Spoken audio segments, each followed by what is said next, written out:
Hey, Tim Cramer with Gateway Pundit. Hey, good to see real you, quickly my here, man. good to see you as well. What's your response tonight to those that are still on the fence for tomorrow? What would you say to them tonight? My message is it's going to take an outsider, somebody who isn't bought and paid for.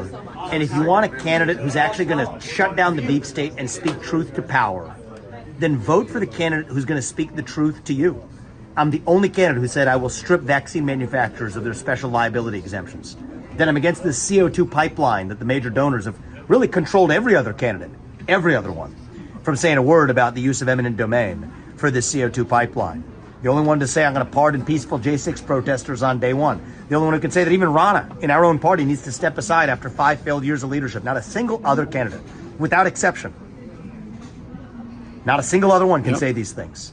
And so if you actually want somebody who's going to not just roll the log over, but actually bring the pesticide, actually shut down the deep state, vote for the candidate who's going to speak the truth to you and don't fall into the trap that the system has laid.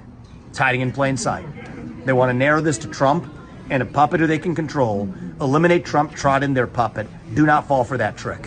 What's your response the future to of Trump? America stand first. Let's run to our future. What's your answer response to Trump's truth post today? I think I saw your Twitter I think his post. campaign advisors, where I'm going to put it in the managerial class around him, was probably a little bit off the mark with it there on that strategy.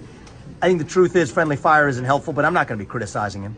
He's a good president, and I respect his accomplishments for this country, and I will continue to respect that as the next president. But we have to open our eyes to the truth, and sometimes the truth hurts.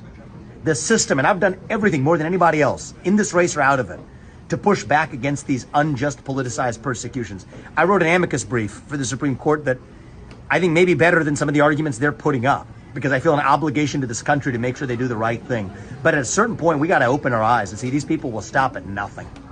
And at this point, I mean nothing, to keep this man away from office, and it's disgusting.